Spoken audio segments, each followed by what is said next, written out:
将婴儿的大脑装进成年女性的身体，它将与这个世界发生怎样的碰撞？今天咱们来讲讲这部横扫全球各大奖项，却因尺度炸裂备受争议的电影《可怜的东西》。一个对生活绝望的孕妇从大桥上一跃而下，尸体被一个解剖学怪人古德发现。古德注意到，女人虽已脉搏停止，但肌肉尚未变硬，而腹中胎儿还有生命特征。考虑到女人自杀是为了摆脱痛苦的生活，于是古德突发奇想，他将腹中胎儿的大脑移植到了女人的头中。一阵强烈的电流刺激后，女人缓缓睁开了眼睛。古德给复活后的女人取名贝拉，当成女儿一般照顾她。吃饭时吐泡泡逗她开心，睡前讲故事哄她入睡。跟所有小孩一样，贝拉喜欢用搞破坏来探索这个世界。古德像个老父亲般任由贝拉探索。古德介绍客人给贝拉认识，然而贝拉上去就是一拳。古德并没有因此责怪贝拉，反而现场教起了他流血的单词。被打的年轻人是古德的门徒，过来给古德当助理，协助他观察记录贝拉的一切。但古德并没有把贝拉的真实情况告诉门徒，只是谎称贝拉脑部受过伤，所以心智和身体都不协调。他们的任务是救治他。门徒很认真，每天从贝拉起床开始，事无巨细地进行记录。他发现贝拉成长很快，一天能学15个单词，头发每2天长1寸。看到古德解剖人体时，贝拉也想参与。古德并没有拒绝，只是告诉贝拉，只有死的才给他切。于是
女佣也试试，气得女佣差点当场暴走。这时门徒推门而入。Bella have discovered something and must share. Watch.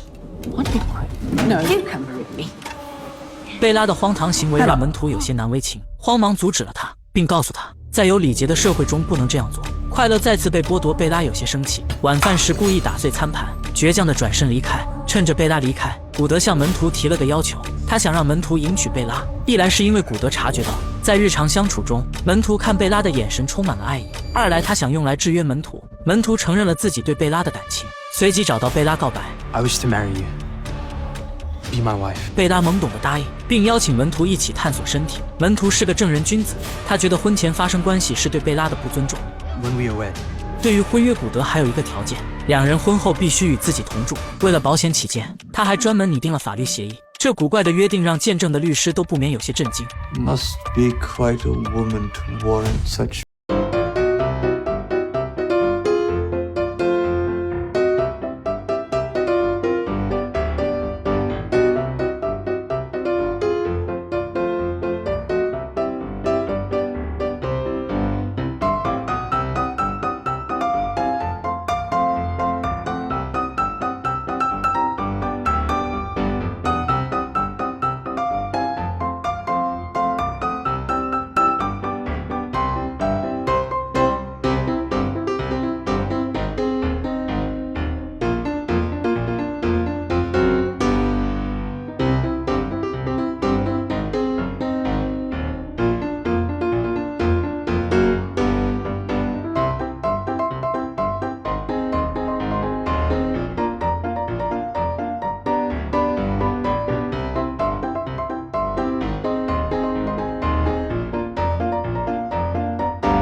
之前他吃到了美味的苏塔，本想多吃几个，律师却只允许他吃一个，现在他要吃个够。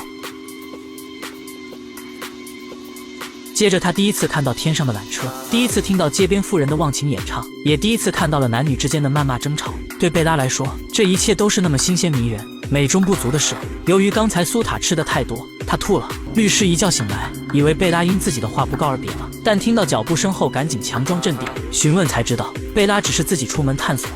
律师带着贝拉跟朋友聚餐，吃到不喜欢的食物，贝拉直接吐了出来，搞得律师很是难堪。这时旁边有个婴儿不停地啼哭，贝拉起身就要去教训对方，律师气愤地拦住贝拉。 Your behavior is unconscionable. You will rejoin the table and you confine yourself to the following 3 phrases. How marvelous, delighted, and how did they make the pastry so crisp, yes? 贝拉虽然心智还不成熟，但他还是从律师的话里感受到了不尊重，于是当场回应。回到餐桌，贝拉还是听取了律师的教诲。Are you enjoying Lisbon, Bella? Delighted. 贝拉的听话让律师很欣慰，然而紧接着 How is your dear father? He's very unwell. I fear he will not see the year out. How marvelous. How do they get the pastry so crisp?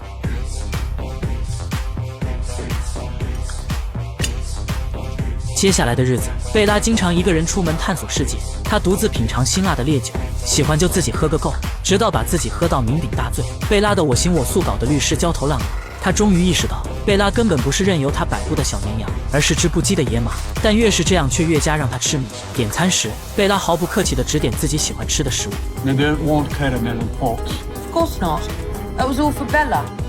Order at your whim. 餐厅的音乐声响起，贝拉忘情地起身，本能地跟着音乐翩翩起舞。崇尚活在当下的律师也跟随贝拉的舞步，兴奋地跳起舞来。鲜活又多变的贝拉越来越让他感到着迷。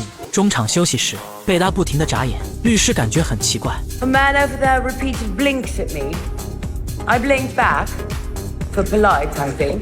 感受到威胁的律师愤怒地起身，气急败坏地跟对方扭打在一起。就在这时，有对情侣热情地邀请贝拉去城里跳舞，贝拉从来没去过，欣然起身应邀。手忙脚乱的律师上来又是一个小猛扑，律师的控制欲让贝拉感到愤怒，本想一觉泯恩仇，可律师又在贝拉的腿上发现了别人的印记。他挫败地走出房间，一头撞在吧台上，崩溃地嗷嗷大哭起来。贝拉不理解律师这种复杂的感情，只能笨拙地拍着他的背安慰他。 What a confusing person you are, Uncle Wedderburn. 为了让贝拉只属于自己，律师骗贝拉说要玩一个游戏。等贝拉从箱子里出来时，发现自己身处一个游轮上。贝拉意识到律师是想困住自己，他生气地躲进卫生间，将自己牢牢锁在里面，直到律师睡着，他才肯出来。贝拉独自来到江板，第一次感受来自大海的震撼。在餐厅里，贝拉被一个发型奇特的老太太吸引，看到一旁的男伴，贝拉毫不避讳地询问 Is this man jumping on your body? No, he's not. I haven't been bedded in 20 years. What? That is terrible. 老太太和男伴并没有因贝拉的直白而感到被冒犯，反而欣赏贝拉的独特。当律师赶来时，贝拉开心地告诉他自己交到了新朋友，并提议大家一起用餐，但却被律师婉拒了。 You're all on a ship and cannot escape. Or can she not have friends, Mr. Wedderburn? Delighted. 最终贝拉还是妥协了。为了牢牢控制住贝拉，律师当即提出了求婚，然而贝拉却当场拒绝了。他直言不讳地告诉律师：“我已经跟门徒订婚，跟你出来只是因为好玩。”律师无助地哭丧着脸离开。闲暇时间里，贝拉很喜欢跟老太太和小黑待在一起，几人一起读书，一起探讨书中的思想。在睿智老太太的影响下，贝拉的心智快速开发。被冷落的律师总想控制贝拉，他要求正在看书的贝拉回房间。 You were in my son. 律师气愤地夺走贝拉的书，一把扔进大海，而老太太又递给了贝拉一本。气愤的律师撸起衣袖，扬言要把老太太扔进大海。几人都没有感到害怕，只觉得律师滑稽。随着老太太一烟抖下去，这场闹剧完美谢幕。贝拉每到一个地方，都会给古德写信。古德了解贝拉的近况，却从不横加干预。夜里，看着因自己而越来越痛苦的律师，贝拉突然意识到自己很残酷。他将这些想法告诉小黑，然而小黑却觉得这是因为贝拉不了解这个世界。小黑带着贝拉来到一个贫民窟上方，放眼下望，小小的岛屿上尽是难民，还有很多死婴。贝拉被眼前的景象彻底震撼，他哭着疯跑下去，想要解救那些难民，却被小黑强行阻止，因为如果下去，难民一定会绑架抢劫他们。回到房间后，贝拉依旧为难民们的苦难而感到痛苦。这时，律师喝得酩酊大醉，看到散落一床的钱，贝拉将这些全部收进盒子，准备捐给难民。谁知却被2个船员叫住。船员表示他们会帮忙转交。天真的贝拉信以为真。律师一觉醒来，发现自己的钱全部消失，本以为遭遇了偷盗，可却从贝拉口中得知是他拿去送给穷人了。I need to offer something to the world, and yet I have nothing except some money. 贝拉一席话气的律师当场晕了过去。由于身无分文，两人很快被赶下了游轮。律师因不满不停地咒骂贝拉，但贝拉并没有生气。他觉得变成穷人，然后通过努力摆脱困境，也是一种宝贵的体验。贝拉本想找个酒店暂住，却意外遇到一个青楼老鸨。得知在这不仅可以体验不同的人生，还能得到金钱，贝拉欣然接受了。之后，贝拉开心地拿着泡芙找到律师。可当律师得知泡芙的来历时，只觉得浑身耻辱，用难听的词汇愤愤不平地咒骂起贝拉。最后总结道：“你在我眼中丑陋无比。”贝拉平静地纠正：“最后一点没必要也不合理。你对我美貌的赞颂虽然单调，却没少过。”讲不清的律师再次崩溃。贝拉让律师跟他解释自己的做法哪里不对。律师不知道贝拉的真实心智，狂躁又无助地谩骂贝拉下贱。这时的贝拉也终于意识到律师不适合自己。I'm a flawed, experimental person, and I will need a husband with a more forgiving disposition. I can now see you are not that. Our adventure is clearly over. 贝拉拿出古德留给自己的备用金，打算给律师买船票让他回家。谁知律师却抢走了贝拉全部的钱，只留身无分文的贝拉愣在原地。贝拉只得再次找到唯一认识的老鸨，但贝拉不喜欢女孩们排排站被男人挑选的感觉，她向老鸨提出抗议。老鸨很狡猾，他将贝拉带到房间，给他看了自己体弱多病的孙女。老鸨告诉贝拉，为了生存，有些屈辱恐惧是难免的。善良无知的贝拉被成功洗脑，开始来者不拒。不工作的时间里，贝拉也会去上课，继续自己对这个世界的探索。深陷情网的律师再次找到贝拉， I'm almost ready to forgive you. 他要求贝拉跟自己回去成婚。然而贝拉只是冷冷地说：“你赶紧回家吧，我们之间结束了。现在看着你，我只觉着纳闷，我当初怎么会看上你？”另一边，古德突然晕倒，门徒检查得知是肚子里长了肿瘤。收到古德的病危信件，贝拉即刻赶了回来。看到贝拉回来，古德很开心，可贝拉却提出了一个疑问：自己是否生过孩子？因为他注意到自己肚子上有个剖腹产的疤痕。古德自知时日无多，将真相全部告诉了贝拉。 Well, technically, you are your baby. No memory survives, no experiences survive. 得知真相的贝拉彻底震惊。与此同时，他在家里发现古德又整了个跟他一样的实验体。不同于贝拉的是，古德对这个实验体毫无感情。 I am finding being alive fascinating, so I'll forgive you the act. But always hate the lies and trapping that followed. Understood. Anger, confusion, and brain dissonance aside, I missed you. 贝拉最终还是原谅了古德，并决定以后要当医生。 My surgery is yours. 贝拉告诉门徒自己做过妓女，问他介不介意。门徒平静地回答 It is your body, Bella Baxter. Yours to give freely. I generally charged 30 francs. Well, that seems low. Will you marry me, Max McCandless? I will. I'm enjoying this practical love we have. 贝拉和门徒的婚礼上，古德打了止痛药出席婚礼，像个父亲般陪着贝拉走红毯。然而婚礼上突然闯入一个不速之客，这个人是贝拉躯体的丈夫。 You were my husband. Your dear Alfie. 不顾古德和门徒的反对，贝拉毅然跟着将军离开。他想知道自己究竟经历了什么，才会对这个世界如此绝望。吃饭时，贝拉问将军自己为什么会跳桥，将军说是因为贝拉讨厌腹中的孩子。贝拉又问两人当初为什么情投意合，将军说因为我们都喜欢找乐子。接着向贝拉示范，他让仆人端汤过来，滚热的汤水洒了仆人一身，他却笑得前仰后合。接着他又拿枪指着仆人，让他继续给自己上奶酪。贝拉终于知道了自己对人生绝望的原因。面对这样一个暴力的人，任谁都想逃离吧。贝拉想要离开，却发现大门早已锁上。返回时，贝拉听到了更恐怖的消息，得知贝拉曾做过妓女后，为了彻底的控制贝拉，将军竟残忍的想要割除她的下体。 This time you will get it done. I shall get her sedated and bring her to your surgery this evening. 贝拉深思熟虑后，决定跟将军摊牌，将自己患脑的事如实告诉了他。但将军并不相信贝拉的话，他用枪指着贝拉，逼他喝下手中的酒，乖乖接受手术。贝拉猛地将酒泼向他，慌忙抢他手中的枪，谁知手枪意外走火，打中了将军的脚。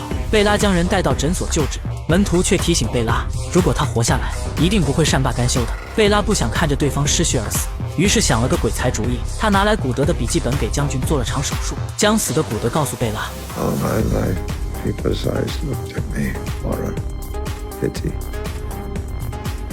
And you. 最后一次亲吻了贝拉后，古德安详地离开了这个世界。贝达继承了古德的诊所，与门徒恩爱有加。在贝达的管理下，古堡内有序且祥和。We should get some water for the general. Felicity. Water.